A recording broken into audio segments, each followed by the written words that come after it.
most unusual young people I've ever seen to be as well behaved as you have been and be able to be respectful.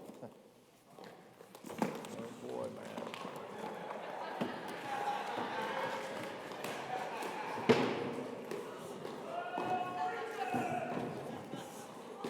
Well, I was going to let y'all out early, but goodness gracious. I was going to let you off early. You can throw all of them you want now, but I'm going to tell you I'm not walking across the pews anymore. Those days are gone. But as I was saying, that's a blessing. That's a great offering. Thank you. Some of y'all need to take a shower.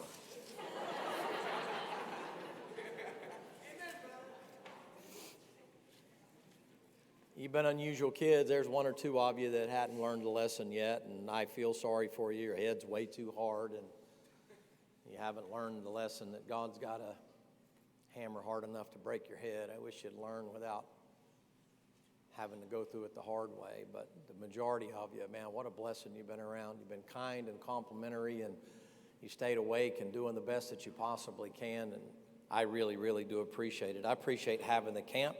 I like watch Brother Elliot burn like that. He's like that all the time. He's been like that all the years I've known him, and it doesn't matter where he is. He isn't just that way at camp. He's that way at home. He's that way all the time. He's that way on the phone. Sometimes when you get him on the phone like that, you have to go, Chief, hey, hello. And then he'll go, did I lose you? I'm like, I was just trying to tell you, I'm walking into a meeting. I just wanted to tell you about Jesus. I just want to tell you, you wouldn't believe what he just did for me. I was like, I got it, but I got to go, right? I like to see somebody that's on fire for the Lord.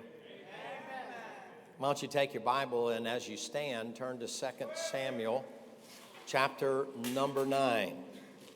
2 Samuel chapter number 9.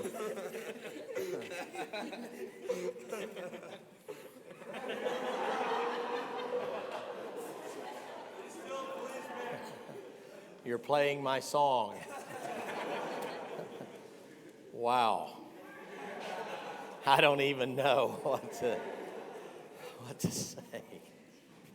Don't put that on video. That's 2 Samuel chapter number 9.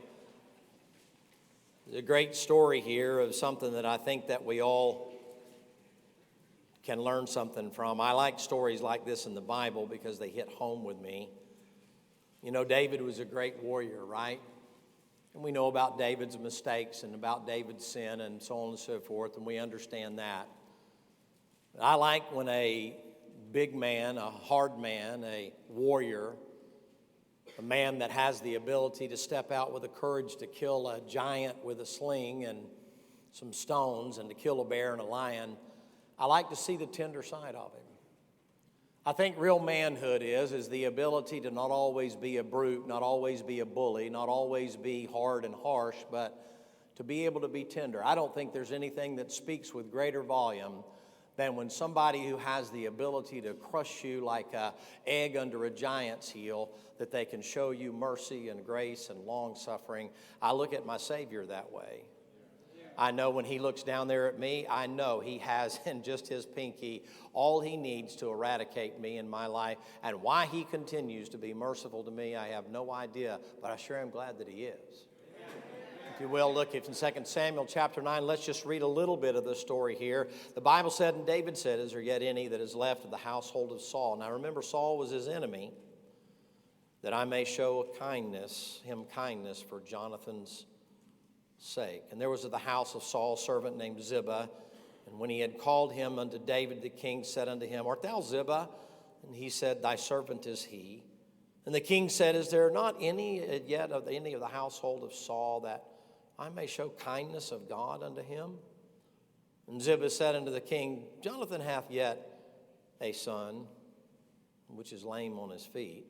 The king said unto him, where is he? And Ziba said, and behold, the king, he is in the house of Machir, the son of Amiel in Lodebar. And King David sent and fetched him out of the house of Machir, the son of Amiel, from Lodebar. And when Mephibosheth, the son of Jonathan, the son of Saul, was come unto David, he fell on his face and he did reverence. And David said, Mephibosheth?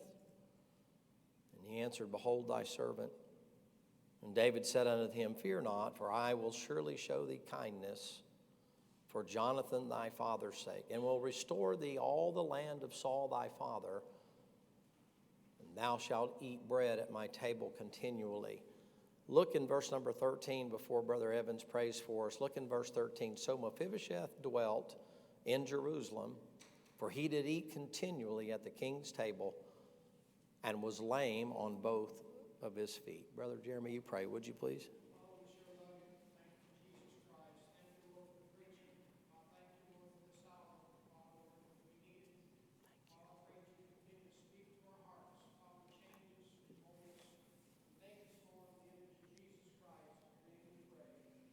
Amen. Thank you. Can be seated. Thanks for being so kind to stand. And let me just give you a couple of things about this story. I think one of the greatest things about the story is it reminds me of what it ought to remind all of us of, in the sense of what the Lord did for us when he saved us.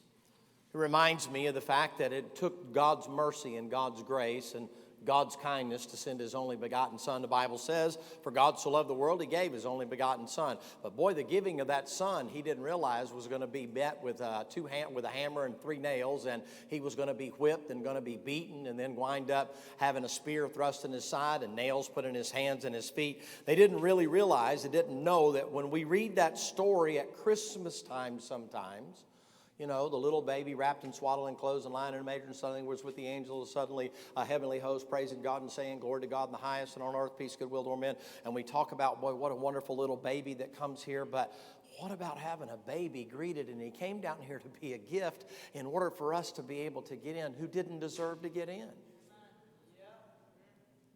And I think about this, of all the things that a king would have going on in those days, that King Saul sitting there, and of all the things that the king could do, fix the economy, try to worry about running for political office, or all the things that people busy themselves with today. Of all the things that a king could do, David's musing upon his throne, sitting there thinking, maybe pondering, stroking his beard and thinking to himself. And of all the things he could think, it's found in the passage. He said, is there not someone of the household of Saul that I can show?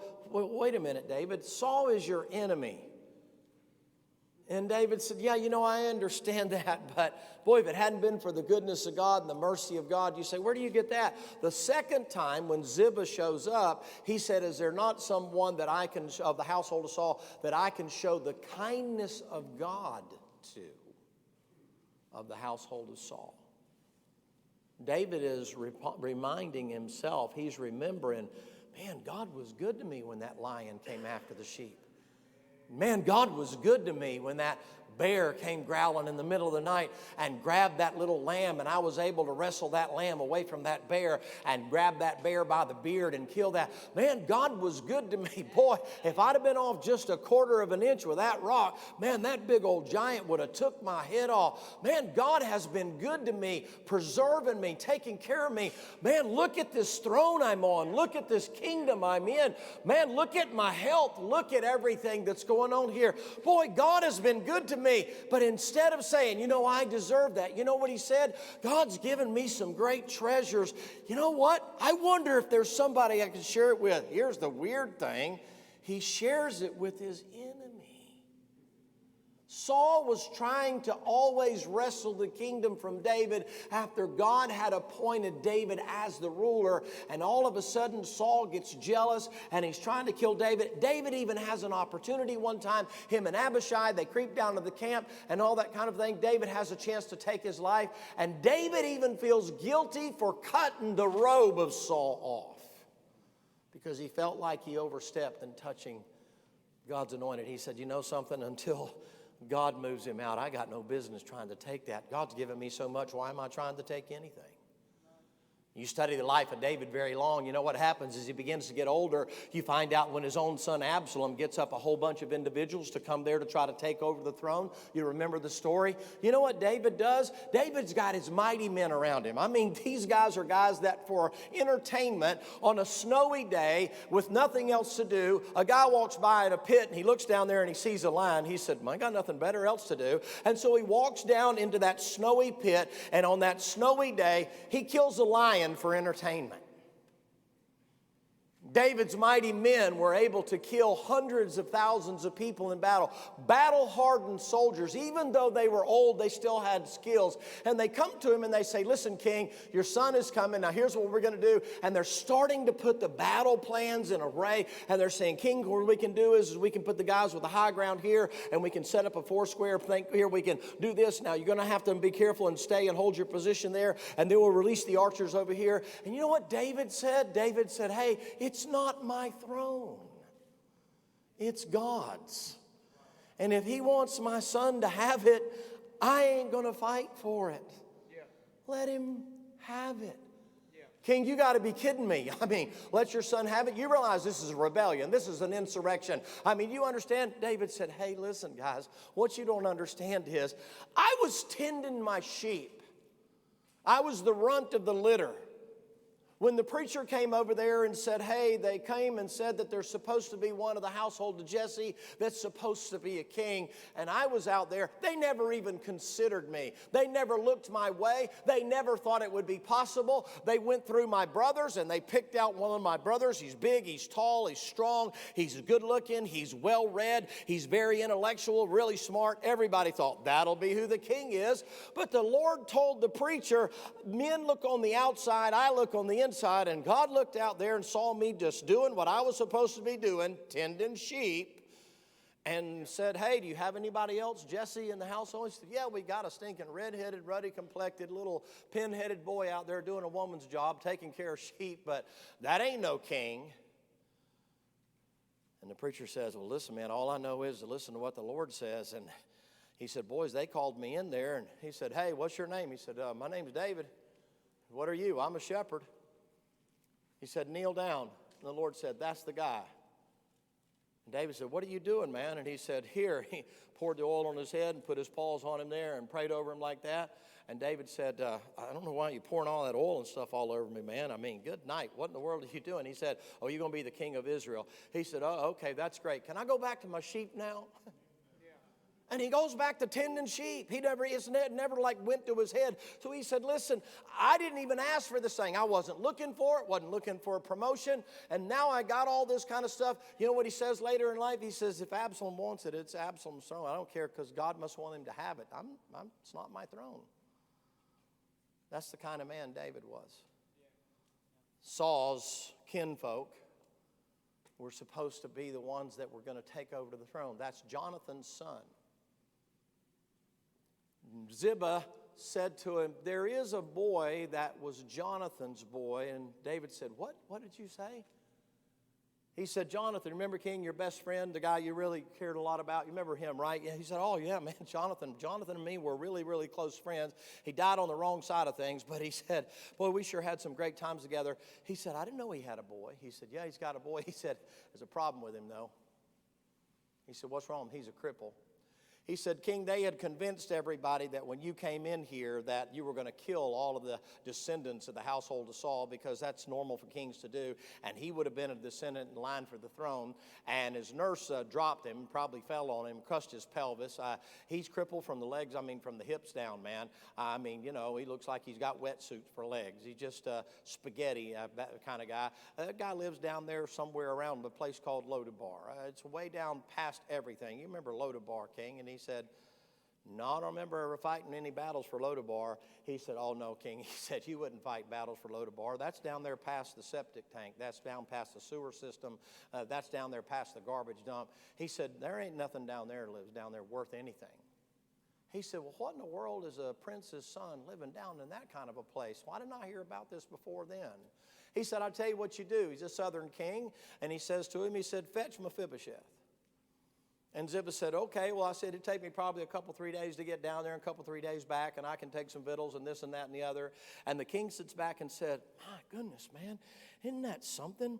Saul had a grandson named Mephibosheth. Jonathan had a boy I never knew anything about.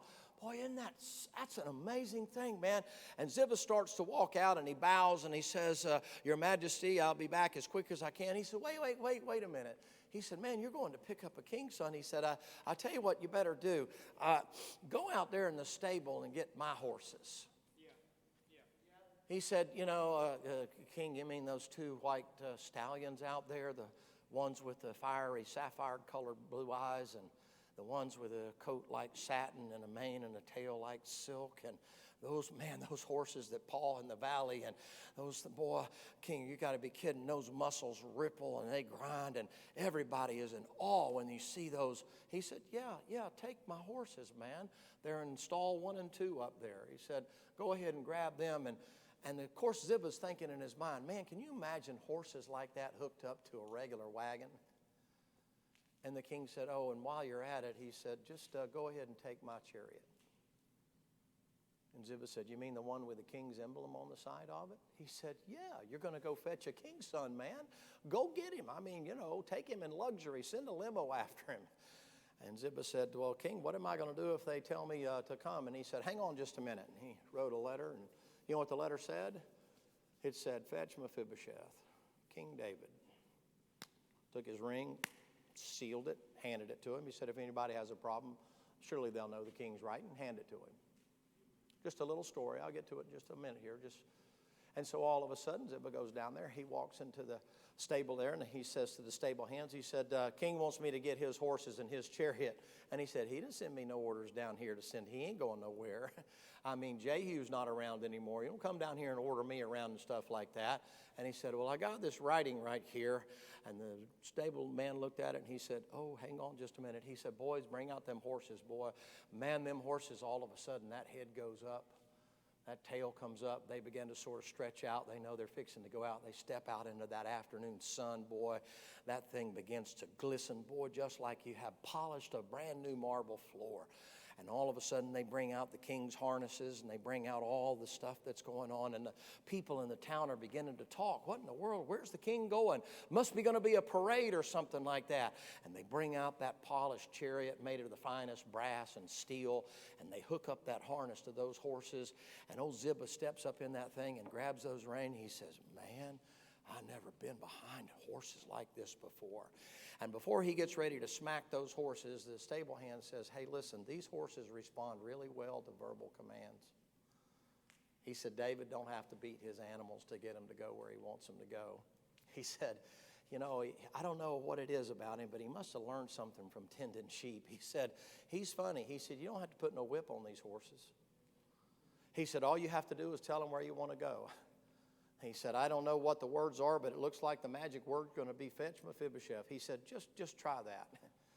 And so he gets ready to hit those horses again, and he said, listen, man, I'm just telling you, just talk nice to them. And he says to the horses, he said, okay. He says, fetch Mephibosheth.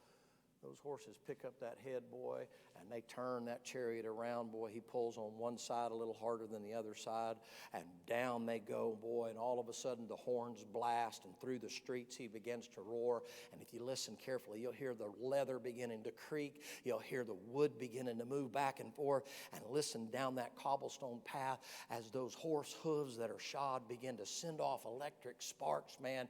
And people are excited. Man, something's going on. The king's in a hurry for something. He can't wait to get somewhere. Them horses are near about at a full gallop, and they blow the horn and they blow open the doors of the city there, and boy, through that thing they go, and people are running up the stairs on the walls, and they're looking out there going, man, where is he going? What in the world is he in such a hurry for? And now you don't see anything but a dust cloud that eventually looks like nothing but tumbleweeds off in the distance.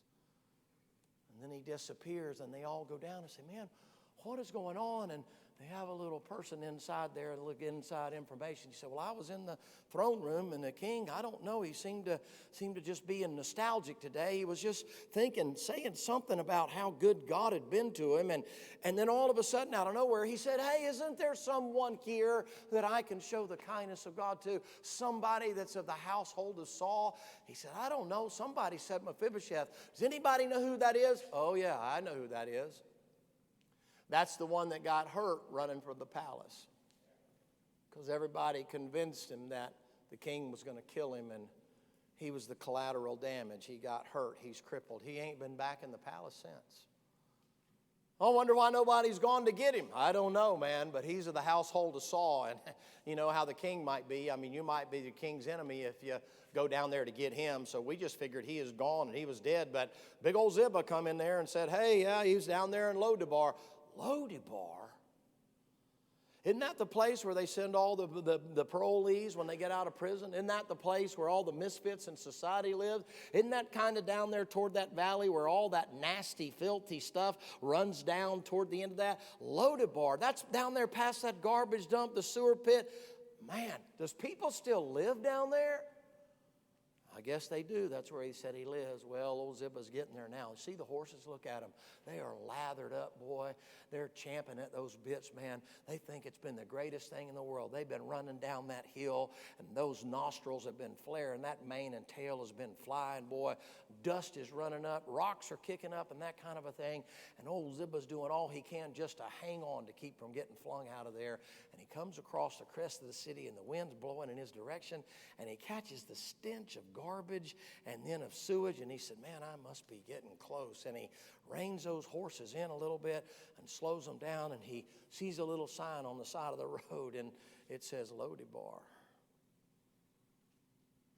And he goes in there, and he pulls into the oat station there to water his horses just a little bit there, and he pulls over. He goes into the attendant when the bell goes off, and he says to him, he said, hey, I'm looking for a fella that lives in town here. I was wondering if you know him. Fella puts his thumbs in his galluses. He says, I pretty much know everybody around here. Been here all my life. What you want to know? He said, I'm looking for a guy, Mephibosheth. He said, that old crippled punk, good for nothing, sorry, rotten, dreg of society. Do I know Mephibosheth? He can't work. He can't hit a lick of a snake. All we have to do is take care of him. He ain't even got a wheelchair to roll around in, Mephibosheth. Yeah, who in a cat here would want Mephibosheth? Matter of fact, I'll tell you what I'll do. I'll pay you to take him off our hands. He ain't nothing but a drain around here. All these women feeling sorry for him and making him meals all the time and going down there to tend for him. He's got sores all over him because he's been laying in all that filth and stuff and all that trash, and nurses going down there to take care of him and that kind of a thing. Yeah, he's been down there for years. Well, I reckon he is. I hadn't seen him burning on the trash heap anytime lately. He said, well, how do you get to him? He said, you run down here past the garbage dump, the sewer pit. You go down there and you make a right. Street gets real narrow there. You want to watch out for the robbers and those kind of things right in that area if you fool enough to get there. He said, that place is so narrow, you can't even turn a chariot around. He said, oh, it's a straight and a narrow way, is it? He said, yeah, it's a real narrow, man. He said, there ain't room to wiggle one way or the other. He said, you have to have that thing set perfect. He said, I wouldn't take these horses down there, man. He said, boy, they're liable to take these horses and cut their throat and eat them for dinner, and you too, for that matter. And Ziba said, well, I got an order from the king. He said, the king? What would the king want with a dirt bag like that? And he said, oh, wait a minute. Ain't that boy the grandson of Saul? He said, I know why he wants him. He wants to bring him up there so he can cut his throat, so he can kill him, cut his head off. We don't have to worry about somebody worrying about whether or not he is the rightful owner of the throne. He goes, I bet you the king wants to kill him. He said, listen, man, all I know is the king told me to go get him, and I'm going to get him. And the horses have gotten a little bit of water now, and they're ready to run again. And he starts to creak down those streets, boy, and people are coming out, and they're looking out the windows, and they're pulling it shut, and then they're looking again, and they're pulling it shut. And he goes by there. They see that big chevron on the side of that thing that says the house of David, the household of David, and they're like, boy, I'm going to tell you, that's the king's chariot. What do you reckon he's doing? He begins to gather a crowd. He comes to that narrow spot in there, and he says, hey, anybody around here know Mephibosheth? And they're all pointing down there. Yeah, everybody knows Mephibosheth. We know him. Nasty, filthy, dirty, crippled up boy. Sure, everybody knows who he is. Everybody knows him, knows where he came from, can tell you the story about him.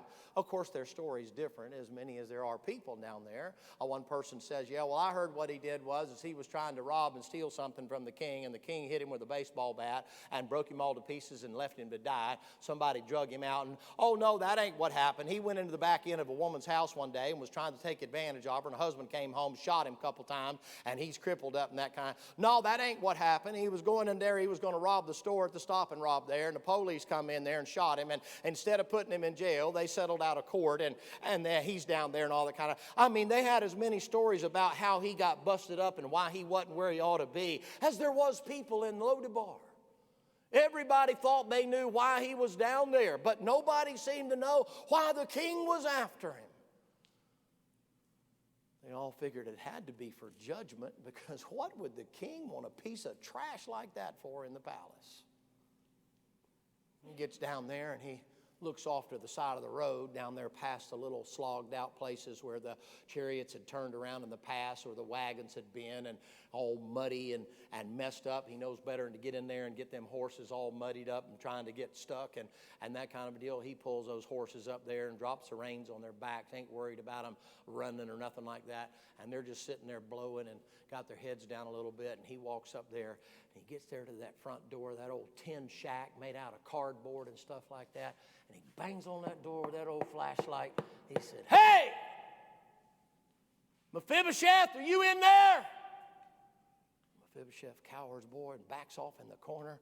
He pulls some cardboard up around him, man. The roaches begin to run for cover. The rats take off into the wall and stuff like that. And he bangs on the door again, and he said, hey, I got a message from the king. You either come out or I'm coming in. Mephibosheth said, well, I can't come out. He said, well, I'm coming in. And he rears back and he kicks the door off the hinges, and it flies everywhere. And over in the corner looks like a mangy dog stuck up underneath a garbage truck, covered in axle grease, and got all the mange all over him, and all of his hair is all matted together. What part of it is still stuck to him, and bare skin and sores all over him, and worms crawling in him. And there he is, and the stench is beyond anything even a rough soldier had ever seen. And he looks at them and he goes, you're Mephibosheth? And he said, that's my name. He said, give me your ID. He looked down there and he said, man, the king made a mess having me to come get you. He said, is your daddy Jonathan? He said, yes, sir, that was my daddy. My granddaddy was Saul. He said, you used to be in the palace, boy? He said, yes, sir, I was about 5, 6 years old when I heard there was another king coming, and the nurse scared me slap to death, said the king was coming to kill me, and said that all the people in the palace didn't like me. Nobody in the church house loved me. They told me to run, and I went to running, and she tried to grab me up, and she fell over me and broke me all to pieces. And, you know, I ain't been back to the palace since the new king's been in the palace. But I grew up there. Boy, it was a great place, man. I was a little kid, man. I used to play army in the hallways, and I used to swim in the pools there and splash in the rivers. Man, I ate the finest dainties from all the thing.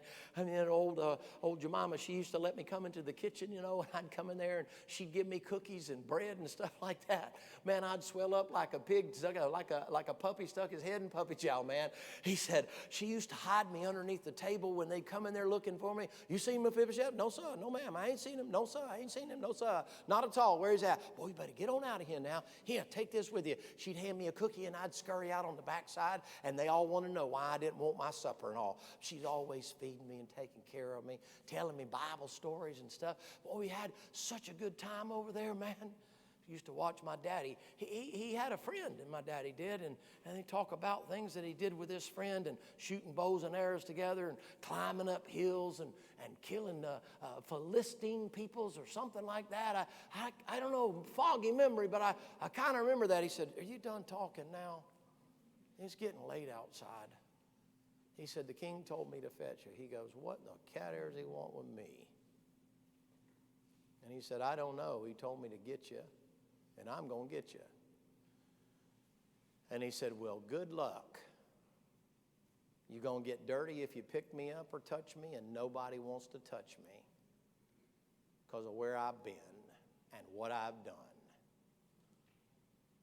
I can't crawl out there to your chariot. I can't even make it to the front door. That's why all that food's piled up over there. I can't do nothing but crawl along on my belly or slide along on my hind end, but I got so many bed sores and stuff and that kind of thing. It's just gotten to the point where I'm about starving to death."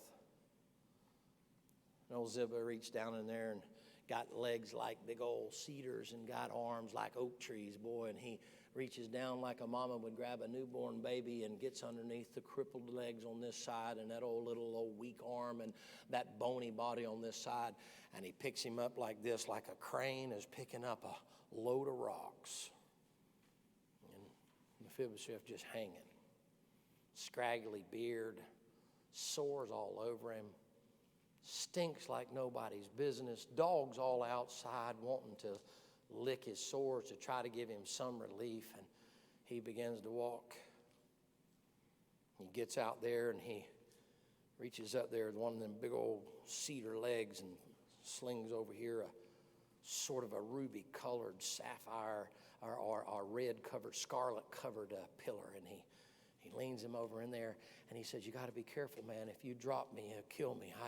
He'll bust me all to pieces, man. You can't imagine the pain I'm in. You can't imagine how much I'm hurting. You can't imagine how bad this has been for me, not just physically, but emotionally. You got no idea, man." And he said, "Listen, man, I got you this." He lays him into that chariot right there and sort of slides him up against the wall of that thing and takes a blanket and puts him over it like that. And he says, "Hey, wait, boss man." He said, "I remember that thing's on top of a mountain up there, isn't it?" He said, "Yes, sir, it sure is." And he said, "You know what's going to happen when you turn?" He said, "I don't have the strength to hang on." He said, "When you make that turn off of that last street down there and go up Main Street to go up to the palace," he said, "Sure as I'm here, man, all it'll take is one pothole, man, and I'll go bouncing out of this chariot, man, and I'm going to bust my head wide open." And he said, "Could you just kill me now? I can't take the pain anymore. That'll break me all to pieces." And he said, "Well," he said, "the problem is, young man," he said, "you have to come through these two big old cedar legs right here in order to get out of there, because the king told me to get you, and you got to go through me in order to get out. You don't have to hold on. I'll make sure that you stay in." And he turns that chariot around and goes down that little narrow street. And the people in the town are saying, "Man, what a relief that roach bug's gone. Hey, did anybody want his house?" I mean, before they can even get to the end of his block, they've torched his house. "Yeah, we don't want you back, you bag of bones. You're good for nothing. Just draining all of our money. Goodbye, good riddance."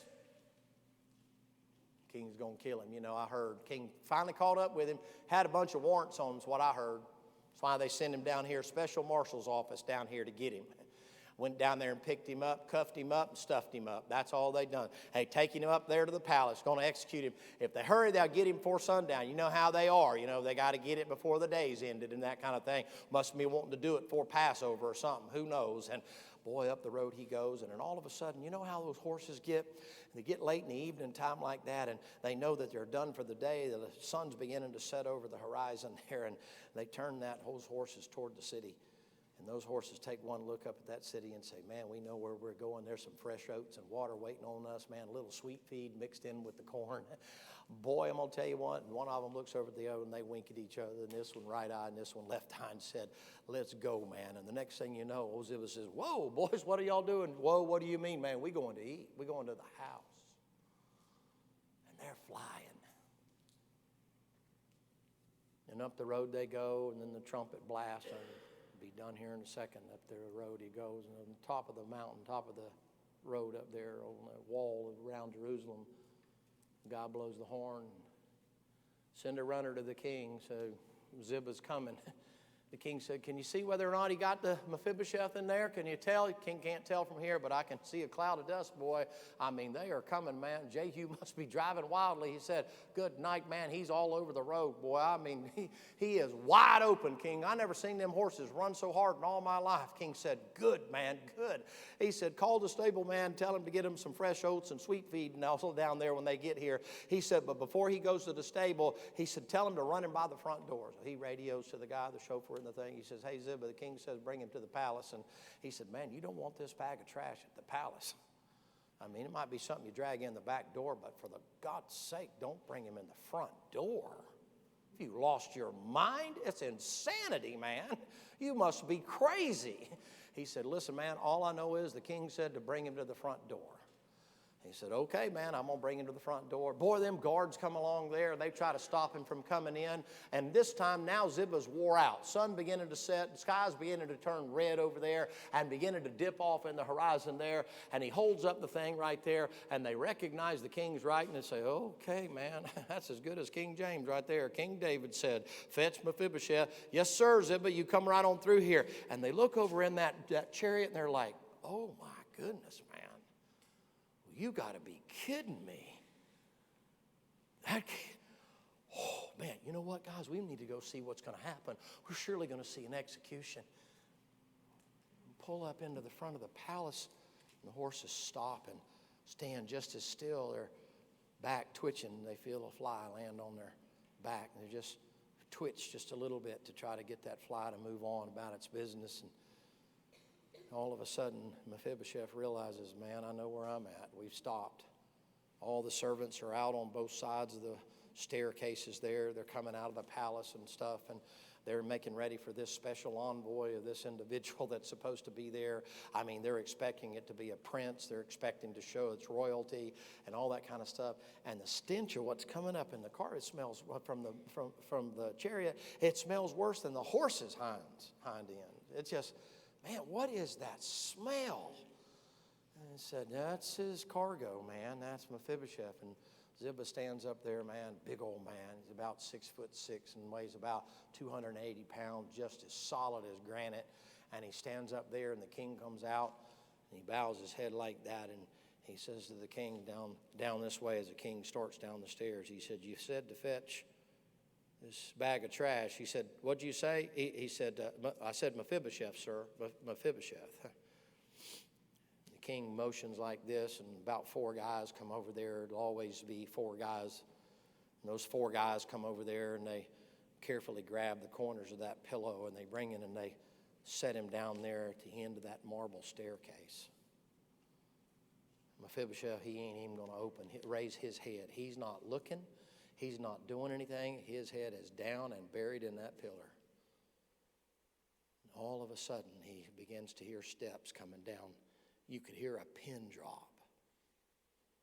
1 step at a time. It comes. And he gets closer, and then he looks at sandaled feet that in the center of those feet where the thong comes together looks like a diamond-cut ruby in there, like a marquee on that foot and that foot, and he's looking right at his feet. And he begins to tremble, and he begins to shake, and he begins to say, and the king said, are you Mephibosheth? Mephibosheth said, well, this is it. I ain't nothing but a dead dog. I'm not any good. And the king, you know how he would be, he'd get down there and he'd put his hand on his head. He'd say, hey, boy, look at me. And Mephibosheth would look up and he said, Don't be afraid, man. Man, I see in you resemble your daddy. Your daddy and I were really good friends, man. Man, I'm going to tell you what, I loved him like my own soul. He said, you know what, I made a promise to your daddy a long time ago that if he was the king, he'd take care of my family. If I was the king, I'd take care of his family. And however the Lord worked it out, I happened to be here. First, I want to apologize to you. I didn't even know you was around, but I'm here to take care of you. And he said, why would you want to take care of me? He said, oh, I got something special for you. He thought, man, I'm going to get my head cut off. About that time, the king nods, and they come down and grab him, take him to a big old wash tub. A little bit of steam coming off. They've been running a fire underneath it. They get ready and they dump him off in that water, and they begin to scrub him with soap bubbles and all that. And the sun's beginning to completely set now, and it's strange how that sun hits that water. It sort of reflects the sun, but the sun sort of turned red, and Mephibosheth's looking down at that water, and he said, man, are you bathing me in blood or something? What is this? Why is this red? And then he scoops his hand under, and it's water, but why is it so red? And old Jemima, she's old now. She said, hey, honey. She says, you know, since the new king moved in, he said, you'd be surprised. We got some strange things happen around here. You'd be surprised. And sometimes in the evening time, somebody gets ready to take a bath. Yeah, this water is darn red. It looked like blood, but it's just water. He said, Jemima, how are you? She said, honey, when you get out of the bathtub, I got you a cookie now. Don't you tell nobody. She said, Jemima, I've been missing you. Boy, they get through cleaning him up, and they pull him out of the tub, and he's naked as the day he was born. And the king walks in, and they all stand back, turn their backs to him. He's sitting there, boy, I mean, has no way to, he's embarrassed and ashamed, and he's covering himself. And he said, Your Majesty, sir, King, I don't have anything to cover myself with, sir. I apologize. I know I shouldn't be in a state of undressed in front of you, sir. I apologize. I meant no offense, sir. They just pulled me out of the tub. By the way, that's a strange tub. I really feel clean, man. I can't tell you. Been a long time since I had a bath. But, sir, I don't have any. King said, you know, I've been thinking about that for a while. You've grown a lot since you were here last, apparently. So I tell you what I thought I'd do. I've contacted my tailor, and he's made a robe for you that'll fit you perfectly, but it's going to be made out of the king's material. And he said, it'll just look like the king's robe. Mephibosheth said, man, why would you do that? He said, you can't cover yourself, can you? He said, no, sir, I sure can't. He said, well, we're fixing to have a banquet. You don't want to go to the banquet without a robe. I mean, they'll pitch you out on your ear, man. You can't go in there without a robe. But I can give you a robe, man. Matter of fact, you know what I got for you?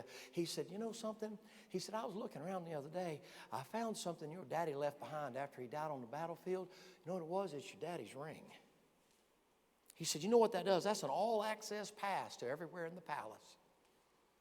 He said, come here and let me see that finger and slip it on there. He said, man, he said, boy, do you need some shoes? He said, I don't know if we'd ever get the stains out of them old crippled feet. And he said, besides that, them some ugly feet, man.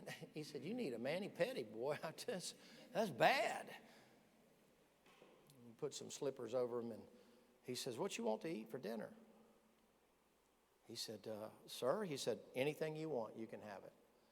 He said, man, I sure would like a lobster. David looked at it. He said, I mean a lamb. I mean lamb. I didn't mean a lobster. I was thinking shrimp. I mean just some mackerel will be fine. King, whatever you want to do. He said, no, I want you to have whatever you want. And he said, I'd like for you to join me for dinner. And he said, how am I going to get there, sir?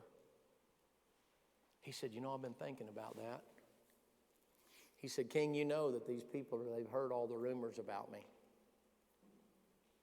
They've heard some of them were true and some of them are not. But he said, you know what? The truth's in the middle somewhere. And he said, they've heard everything about me. I'm crippled up, dirty old, nasty Mephibosheth. When I come sit at the table, he said, they're going to know me because I'm crippled. He said, I've changed a lot, but they know I was crippled when I was 5. And I'm still going to be crippled when we're sitting at the table.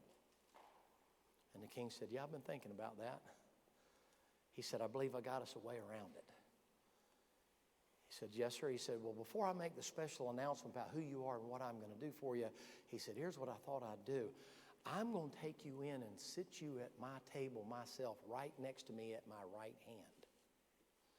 And I will get the tablecloth long enough that nobody will be able to see you being crippled, your lame legs and them ugly old feet. They won't be able to see that.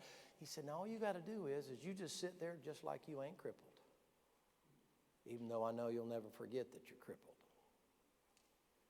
And he said, well, King, that'll be fine. You going to send that big old boy Ziba in here? Man, he is much a man. And David said, no. He said, put your hands right here around my neck.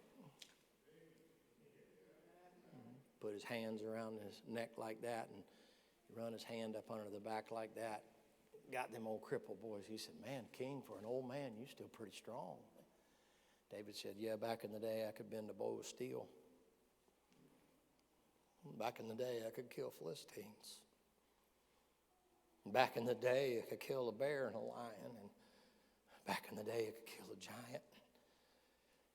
Back in the day, I had great friends like Jonathan. Boy, whew, man, I feel like writing a psalm. Blessed is the man that walketh not the counsel of the ungodly, nor sitteth in the seat of the scorner, nor standeth in the way of sinners. Mephibosheth, I don't want to get in the way of you having a seat in the palace. I tell you what, I just, King, what you squalling about? He said, God's been so good to me. God's been so good to me. He said, boy, if you knew about me what God knows about me, you wouldn't want me carrying you. He said, King, maybe one day we can swap stories. King said, no, in the palace we don't do that. We forget. We leave all that out there in Lodebar. He said, you let me know if anybody talks about it, okay? He said, I know the main guy in charge. We'll take care of it. He sets him down at the table. All the honored guests come in and they sit down. Can you bear with me just a couple more minutes and I'll be done? And he's sitting there at the table, man. He's eating. And now he feels like one of them horses has done got his head in a bag of puppy chow, and he's over there, he's laid over in the grass. Man, his stomach has never been so full in years and years and years. And Jemima comes over there, and she's got this little cup with this pink stuff in it. She said, here, honey, here's you some Pepto-Bismol. I knowed you was going to overdo it tonight. You know, there's always a Jemima in the king's house that's looking to care for you. King said, hey, Jemima, what you doing here? She said, King, she said, I took care of this little boy a long time ago, long before you ever even come to the palace. He said, man, you got the best care anybody's ever had. He said, she's been taking care of me. He said, I got all these big advisors around me, but when I want to know something, I call Jemima and say, hey, Jemima, cut me a piece of chocolate cake. We need to sit down and talk. They get finished eating. They have dessert. Baked Alaska. Flaming. He can't hardly hold his eye. He's trying. He's so tired. He's so wore out. Life's been so hard on him. He's been through so much to be so young. He's just wore out and the pressure's coming off now. And he just can't. He is trying his best to stay awake. He can't keep his eyes open. The king said, you sleepy, son? And he said, yes, sir, I'm pretty tired. He said, yeah, the Lord told me one time about a fellow named Elijah that got real tired under. He said, what? Who is it? He said, no, wait a minute, that's later on. Never mind. He said, I'd like for you to stay here tonight. He said, King, I imagine they probably got a Motel 6 down the road or something like that. He said, you ain't staying in no Motel 6. He said, I got a place for you. It's your daddy's old room. He said, you know, he used to sleep right over there next to the king. It's where your daddy's room is. I kind of vaguely remember that. And David said, well, we've done a little remodeling. Why don't you come in real quick? He walks him over there like he's putting his little baby boy to bed, and he's holding on to him. Mephibosheth's just in awe. He's looking around, and there's the acacia wood and the cedars and the aloes and all that, the silken drapes that are hanging down. He's looking at the marble pillars and the stone in the walls and the polished marble on the thing and a big old giant feather bed. He ain't been in a bed in years and years. He slept on boxes. David picks him up and kind of playfully pitches him into the bed, and he kind of bounces a couple of times and he sinks down into that thing. He said, man, I must be dreaming. He said, wait till you see breakfast in the morning. He said, King, I don't know what I'm going to do. I'm going to slide off these satin sheets, man. He said, I've never been on a place like this. And he said, I'll see you in the morning. And as the door closes, he goes out, and out there out of his window, right by the headboard of his door, he begins to hear music playing.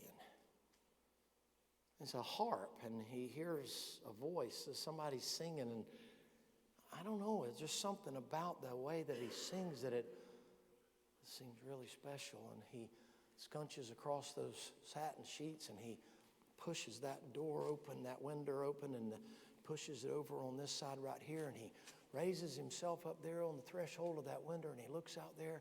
Boy, those beautiful fountains are splashing. The moon is dancing out across the sky and down onto that water, and reflecting off of that, it looks like somebody scattered diamonds all across that place. Stars are shining like chandeliers.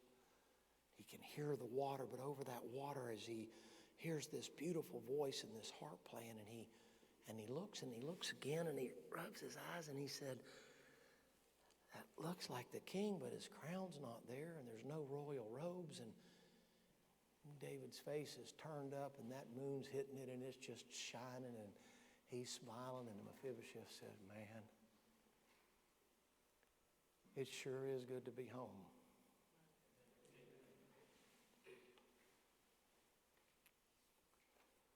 Preacher, why don't you tell me that story tonight?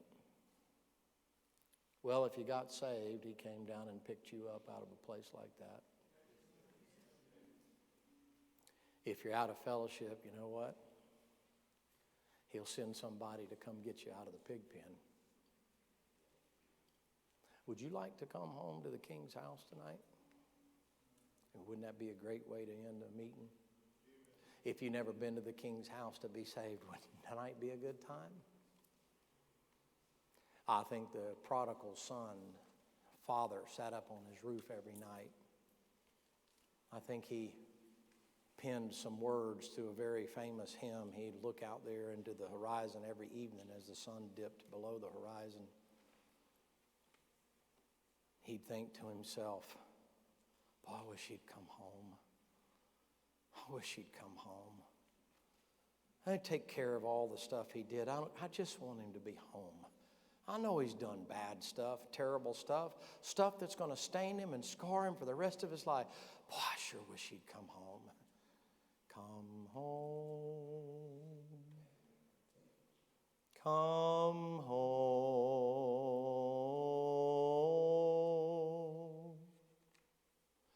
Ye who are weary, come home.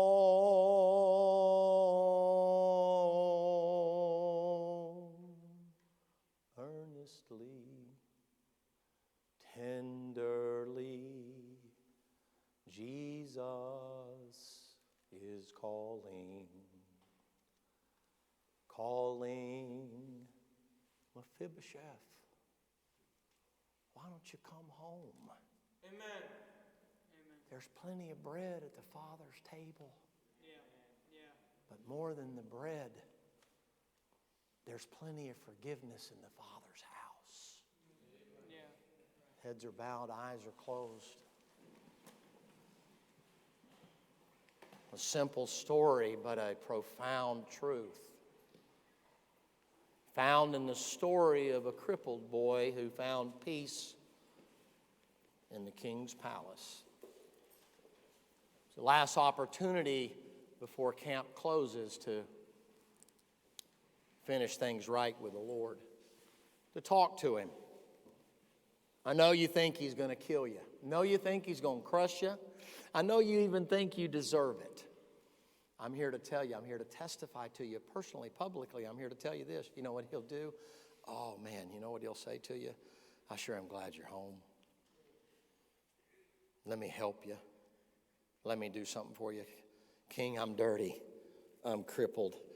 I may be lame for the rest of my life. That's all right. You're going to eat bread under my table. I'm going to restore unto you all the land that your father had, your grandfather had. Listen, don't worry about that. I'm just glad you're home. Wouldn't you like to come? Wouldn't you like to come?